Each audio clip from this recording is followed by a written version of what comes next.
Bonsoir à tous, bienvenue sur TV Tourvel de Loire. Les titres de ce 2 mars. À la une ce soir, éliminé dans la dignité. Une victoire, mais pas de qualification pour le TVB qui affrontait Belgorod il y a quelques heures en Ligue des Champions.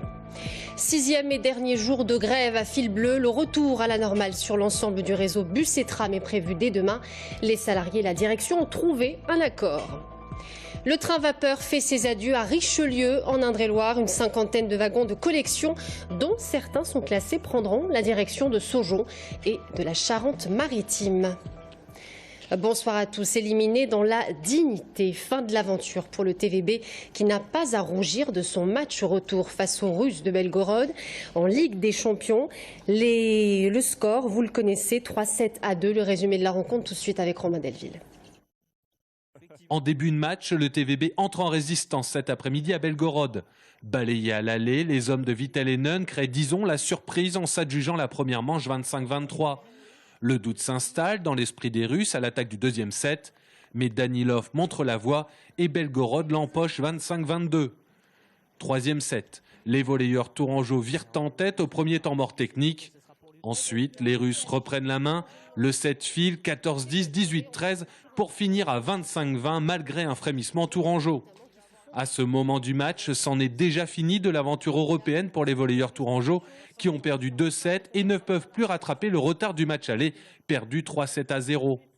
Quatrième manche pour l'honneur, pas vraiment. Castard trouve les diagonales, les block-out. Tour est devant un 9-6, 14-9 et casse l'ambiance dans le gymnase en gagnant, en infligeant un 25-17. Le cinquième set est un jeu de force duquel les tourangeaux sortent vainqueurs. À 12-12, c'est le money time et ce sont les Russes qui craquent. Tour conclut sa deuxième balle de match, 15-13 et sort avec les honneurs. Malgré la victoire, la Ligue des Champions, c'est fini pour le TVB. Belgorod se qualifie pour le play-off à 6. Le Tour Volleyball, lui, va pouvoir et devoir se concentrer sur le championnat de France. 6e et dernier jour de grève à fil bleu. Le retour à la normale sur l'ensemble du réseau bus et tram est prévu dès demain matin. Néanmoins, le collectif des usagers réclame toujours une indemnisation. Le bras de fer entre la direction et les syndicats est terminé. Au cœur des négociations, l'allongement du temps de battement des chauffeurs en bout de ligne. Les explications d'Audrey Champigny. La réunion hier soir entre syndicats et direction fil bleu a duré pas moins de 7 heures. Et ce matin, à l'issue d'une assemblée générale, la décision a été prise de mettre fin à la grève après qu'un accord ait été trouvé. Pas de commentaire de la part des syndicats, mais un soulagement pour la direction. On s'est engagé à faire des simulations qui permettront, dans un objectif d'améliorer les conditions de travail et puis aussi bien sûr dans un cadre économique qui est le nôtre, mais avec une volonté d'aboutir. Réduire le temps de battement entre deux services ou encore ajouter un conducteur supplémentaire pour améliorer les rotations en fin de ligne. Voilà les deux propositions faites par la direction et qui seront testées à partir du 17 avril. Du côté des usagers, on ne décolère pas. Un collectif avait même demandé une indemnisation pour la gêne occasionnée pendant ces 6 jours. Peine perdue, Fil Bleu a répondu non. Nous n'aurions jamais dû solliciter Fil Bleu pour avoir ce type de compensation. Quand vous achetez une baguette et qu'on vous en donne que la moitié, c'est normal que vous ne payiez pas le prix de la baguette entière. Je ne comprends pas que Fil Bleu ne puisse pas appliquer des principes tout à fait classique dans un domaine commercial. Quand on entend des abonnés qui disent voilà je voudrais me faire rembourser, on ne peut y être que sensible, c'est évident. Quand vous payez un abonnement, c'est pour avoir un service et que vous avez fait le choix du transport public. Si ce soir, le trafic devait encore être irrégulier, demain, un retour à la normale de la circulation est annoncé dès 5 h du matin. 3e jour de recherche après la disparition d'un sexagénaire dans la Creuse à Barou. Lundi matin, il était seul sur sa propriété, un terrain en bord de Creuse pour entretenir les berges de la rivière. C'est son épouse, inquiète de ne pas l'avoir vu rentrer, qui a donné l'alerte. Depuis, un important dispositif est déployé, une dizaine de gendarmes, un hélicoptère, le renfort de la brigade canine de Bléré et celui de la brigade fluviale de Saint-Pierre-des-Corps se démènent pour retrouver cet homme. À l'heure où je vous parle, la thèse de l'accident est privilégiée. Quel usage vos députés ont-ils fait de leurs réserves parlementaires en 2015 ? Depuis 2012, l'année noire du scandale Cahuzac, la réforme de la réserve parlementaire rend désormais publics les critères d'allocation. Par exemple, 130 000 € pour un député ou encore 260 000 pour les vice-présidents et questeurs de l'Assemblée nationale. On s'intéresse ce soir aux cagnottes de 5 députés du département d'Indre-et-Loire que Romain Delville a passé au crible. Questeur de l'Assemblée nationale depuis 2007, Philippe Briand est le député d'Indre-et-Loire qui dispose de la plus grande réserve parlementaire. Et parmi les 20 bénéficiaires de la réserve du député, les Républicains de la 5e circonscription, se trouve en première place la commune de Saint-Cyr-sur-Loire, dont Philippe Briand est le maire. Sur les 235 500 € distribués l'an dernier, Philippe Briand a réservé 100 000 € pour sa ville pour des travaux d'intérêt local. Claude Greff, député LR de la 2e circonscription d'Indre-et-Loire, à l'esprit bâtisseur. 30 000 € pour la réhabilitation de la poste de Neuilly-le-Lierre, c'est la plus grande sortie de sa réserve. Suivent la restauration de l'église d'Épigné-les-Bois, 20 000 € et la rénovation de la cantine des Ermites, 15 000 €. Au total, Claude Greff a usé toute sa réserve, soit 130 000 €. 4 300 €, c'est la somme favorite du député PS Laurent Baumel, qui lui est plutôt branché voirie. 13 communes, parmi lesquelles Bréhémont ou Sainte-Maure-de-Touraine, ont ainsi bénéficié de cette somme. Au total, 33 communes ou associations ont bénéficié de la réserve du député de la 4e circonscription. Sur la 3e circonscription, Jean-Marie Beffara a réparti sa réserve parlementaire vers 30 associations ou communes, dont la commune de Voux, qui a reçu la somme étonnante de 3 719 €, précisément pour la restauration du beffroi de l'église. À noter également les 1 500 € alloués par le député PS à l'Union des amateurs de Géline de Touraine. Enfin, Jean-Patrick Gilles, le député socialiste de la 1re circonscription d'Indre-et-Loire, a concentré sa réserve de 130 000 € vers 17 associations ou organismes. Du sport et de la culture avec le CEST, la 4S, le Boxing Club des Fontaines ou encore l'Attil. 20 000 €, la plus grande somme, ont été utilisées pour créer une maison intergénérationnelle.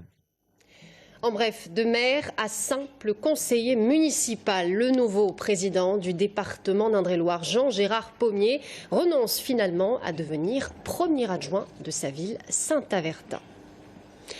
Primaire à droite, l'élection présidentielle de 2017 est dans tous les esprits républicains. Hier soir, le député des Français de l'étranger, Frédéric Lefebvre, était à Saint-Avertin, en Indre-et-Loire. Candidat à la primaire, il souhaite, lui, abolir les vieilles frontières partisanes droite-gauche et explique pourquoi les électeurs devraient voter pour lui. On l'écoute au micro d'Audrey Champigny.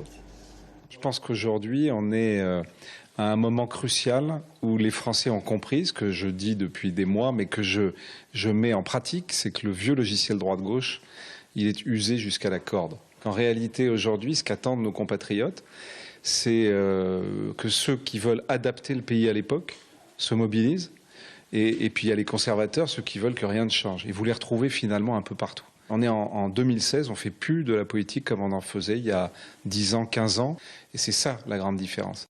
Dans 100 jours, l'Euro 2016, la Coupe d'Europe des Nations en football. Tours accueillera le camp de base de la République tchèque. Aujourd'hui, l'UEFA a présenté les détails de la tournée du trophée. La Coupe Henri Delaunay fera le Tour de France d'avril à juin afin que tous les fans de football puissent voir le trophée de l'Euro 2016 de près.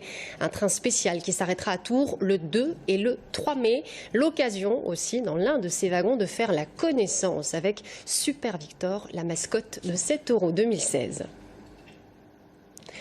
Le train vapeur quitte Richelieu en Indre-et-Loire pour prendre la direction de Saujon et de la Charente-Maritime. Une cinquantaine de wagons de collection dont certains sont classés. Une page qui se tourne pour l'association Richeless Train Vapeur de Toircé.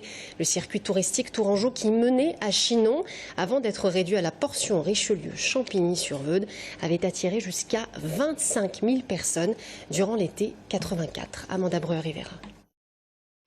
Attribuée en dédommagement de la Seconde Guerre mondiale par l'Allemagne, elle a roulé jusqu'aux années 70 sur les réseaux SNCF, avant de transporter des touristes entre Chinon et Richelieu.